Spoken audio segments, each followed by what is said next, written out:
ब्रज को तो छोड़ के चले गए।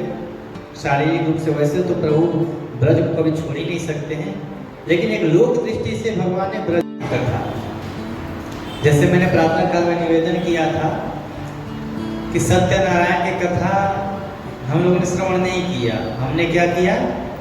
सत्यनारायण के महात्म्य को श्रवण किया। उन्हीं परमेश्वर के अनेकों अनेक कथाएं हैं, अनेकों अनेक लीला है। हरि अनंत हरि कथा अनंत, अनंत कथाएं हैं। उन्हीं में से प्रभु जिस ग्रंथ को उठाइए उस ग्रंथ में अलग अलग प्रकार से अलग अलग ढंग से आपको कथाएं मिलेंगी।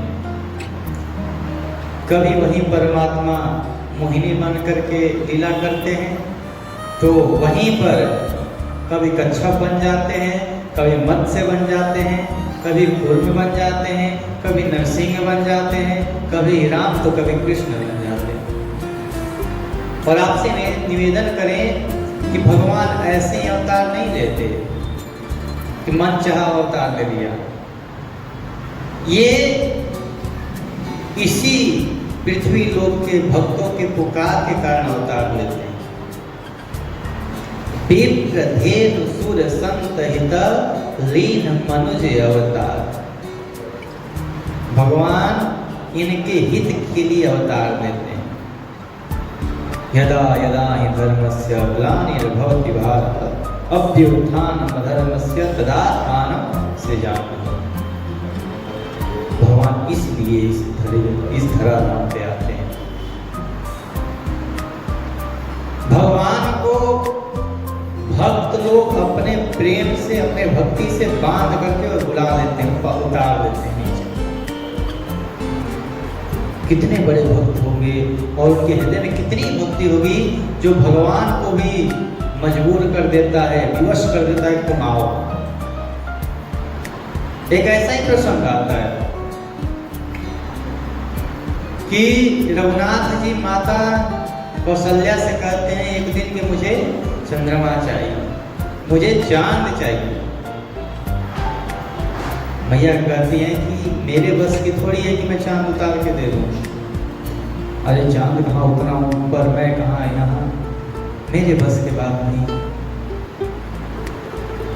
तो वहां पे लेखक कहते हैं कि महाराज ये कौशल्या मैया कैसे बात कर रही है कि चांद नहीं उतार सकती है? अरे इस मैया में इतना सामर्थ्य है कि ये चांद तो क्या, ये पूरे ब्रह्मांड के स्वामी को अपने आंगन में उतार के रखी और बोल रही कि चांद नहीं उतार सकती। तीनों लोगों के नियंता रघुनाथ जी इसके आंगन में ठूम के चलते रामचंद्र बाजत पैजनिया, ऐसे प्रभु जी इसके आंगन में खेलते हैं और ये करिए कि चांद नहीं उतार सकते। भक्ति में इतना सामर्थ्य है कि वो भगवान को भी खींच करके यहाँ ला देता है। और भगवान से प्रेम करने वाले फिर संसार से दूर रहते हैं। हमने अभी कार्तिक माह में उद्धव प्रसंग श्रवण कराया था आप लोगों को, किस प्रकार गोपियां भगवान से प्रेम करती हैं। भगवान ब्रज को तो छोड़ के चले गए। शारीरिक रूप से वैसे तो प्रभु ब्रज को कभी छोड़ ही नहीं सकते हैं, लेकिन वो छोड़ा और द्वारिका में जाकर के निवास करने लगे। आप लोगों को पता है एक समय ऐसा आया कि भगवान श्री कृष्ण और नंद बाबा यशोदा मैया पुनः मिले। पता है प्रभु? ये प्रसंग थोड़ा सा सुन लीजिए। एक समय की बात है कि प्रभु सब महाभारत इत्यादि सब युद्ध समाप्त हो चुका। भगवान के शादी विवाह होकर के पुत्र भी हो गए, पुत्र के भी पुत्र हो गए, प्रपौत्र भी हो गए। ऐसे भगवान श्री कृष्ण द्वारिका में सुंदर निवास कर रहे हैं। एक समय सूर्य ग्रहण का समय हुआ, तो वसुदेव जी ने सोचा कि ये सूर्य ग्रहण अति पवित्र समय है, इसीलिए इसमें हम यज्ञ करेंगे। तो बोले यज्ञ का आयोजन कहाँ किया जाए? तो उस यज्ञ का आयोजन कुरुक्षेत्र में हुआ, जहाँ पर महाभारत का युद्ध हुआ। उसी कुरुक्षेत्र में भगवान श्री कृष्ण ने पिताजी के यज्ञ के लिए आयोजन किया और सबको निमंत्रण भेजा के सब आए। उसमें मथुरा वाले भी आए, ब्रज वाले भी आए, वृंदावन वाले, सबके सब आ गए। भगवान श्री कृष्ण की अलग छावनी लगी, सबके अपने अपने अलग छावनी लगी। पांडव लोग भी पहुंचे हैं, सबके सब पहुंचे। जब ये नंद बाबा और यशोदा मैया को पता चला कि कुरुक्षेत्र में यज्ञ का अनुष्ठान हो रहा है, वहां पर हमारा लाला भी आ रहा है, दर्शन करने की इच्छा जागृत हुई और बोले कि हम भी चले।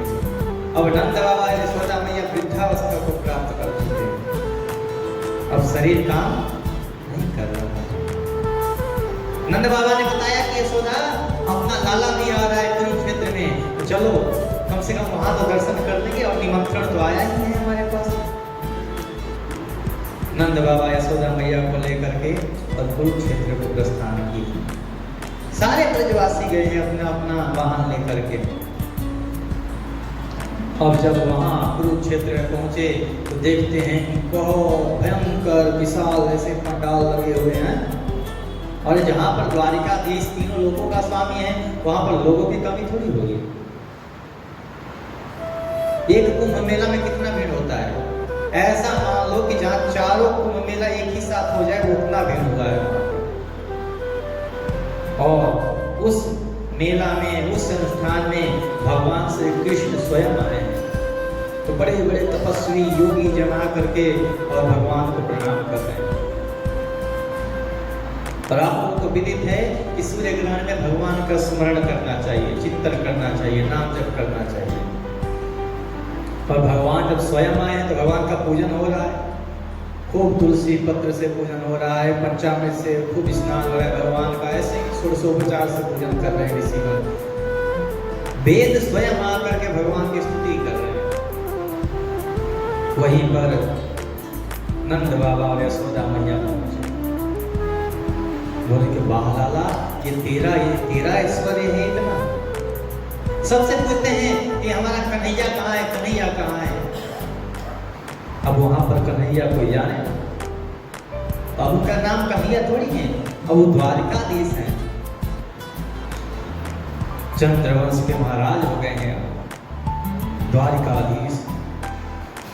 अब वो सबसे पूछे कि मेरा कन्हैया का शिविर कौन सा है, मेरे कन्हैया का शिविर कौन सा है।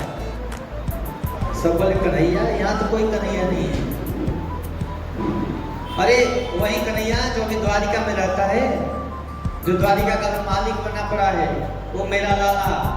मैं ब्रज से आई हूँ, वहां पर मेरे यहाँ उसने 11 वर्ष अपना जीवन व्यतीत किया है शुरू का, मैंने उसको पाल पोस के बड़ा किया।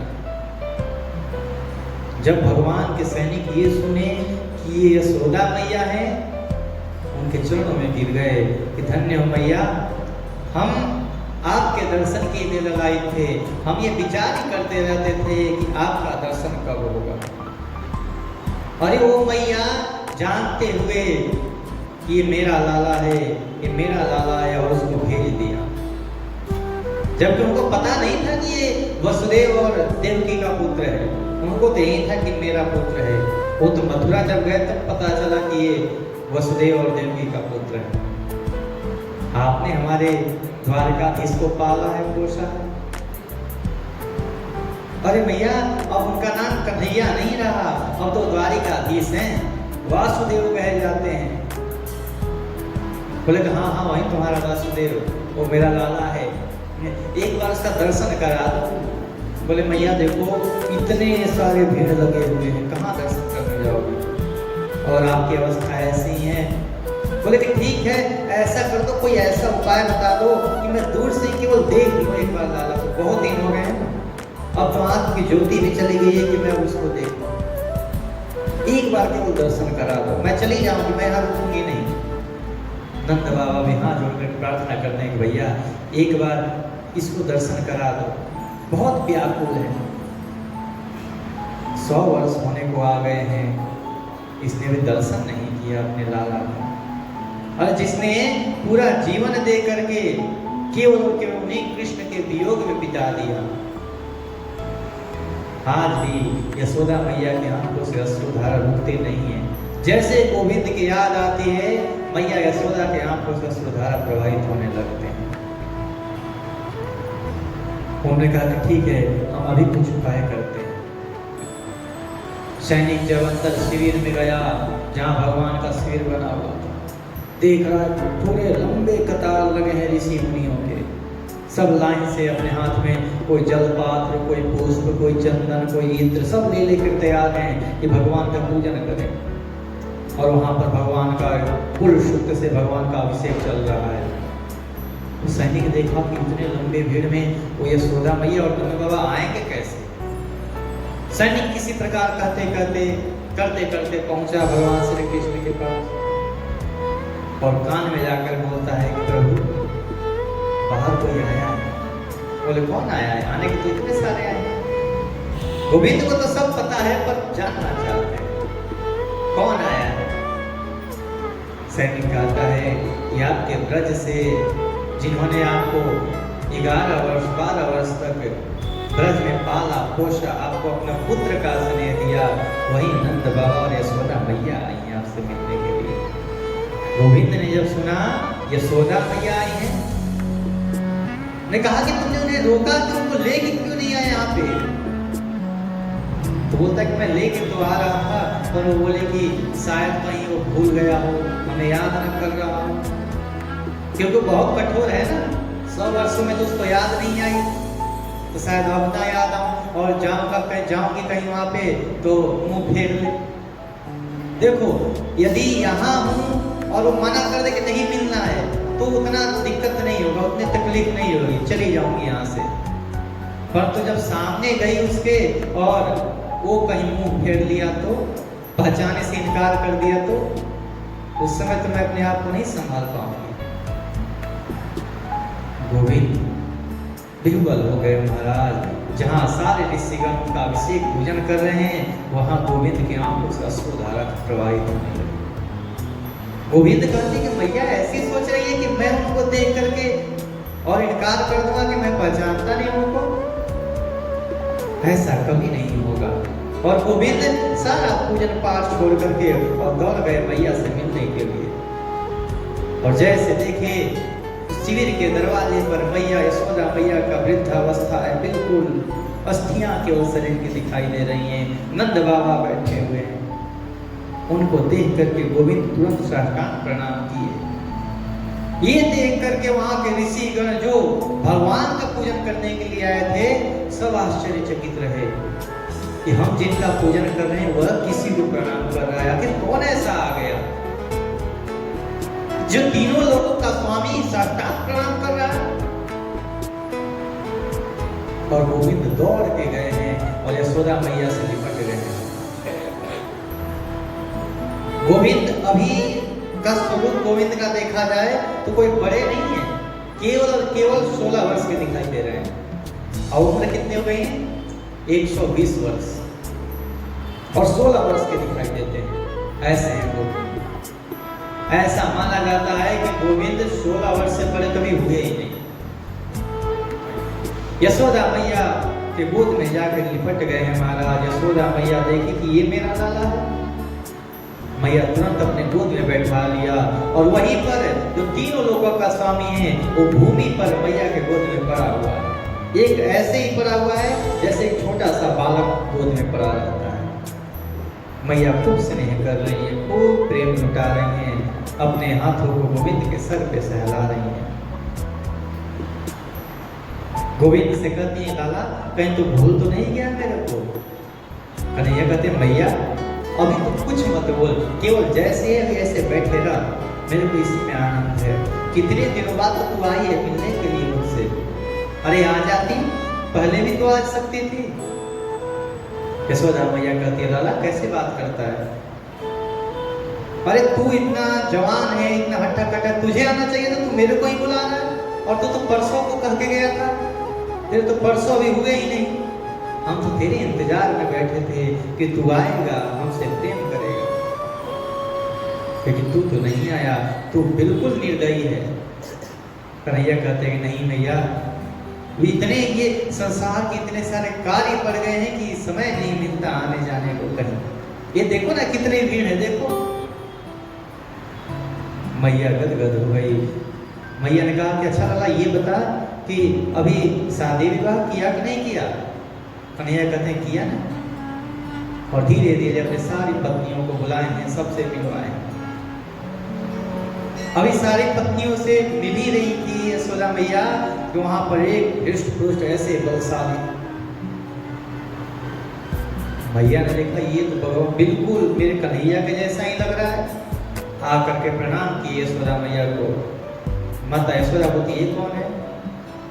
कन्हैया कहते हैं ये तुम्हारा पौत्र है, मेरा पुत्र है। अच्छा, बोले हाँ इसका नाम प्रद्युम्न है। और बिल्कुल भगवान श्री कृष्ण के जैसा ही दिखाई दे रहे हैं। उनकी उम्र पता है कितनी? 50 वर्ष। 50 वर्ष के हैं प्रद्युम्न जी। ऐसी बातें चल रही थी, मैया अपने पौत्र को स्नेही कर रही थी, तब तक एक और वैसा ही हट्टा कट्टा व्यक्ति आया और यशोदा मैया को प्रणाम कर रहा है। मैया ने कहा ये कौन है? ये तेरा दूसरा पुत्र है? नहीं, दूसरा पुत्र नहीं है, ये मेरे पुत्र का भी पुत्र है, ये मेरा प्रपौत्र है, ये आपका प्रपौत्र है, इसका नाम अनिरुद्ध है। तो अनिरुद्ध जी का उम्र कितना है? 25 वर्ष। 25 वर्ष के अनिरुद्ध जी हैं और 50 वर्ष के प्रद्युम्न जी हैं। और भगवान श्री कृष्ण का उम्र कितना है? 16 वर्ष। दादाजी 16 वर्ष के हैं और पुत्र हैं 50 वर्ष के और पौत्र हैं 25 वर्ष के। ऐसा भगवान का काल गणना चल रही है। सब आकर के गोविंद के जितने परिजन हैं सब यशोदा मैया को प्रणाम किए और आनंद के साथ सब मिले वहां पर। मैया सब पर अपना प्रेम लुटा रही है।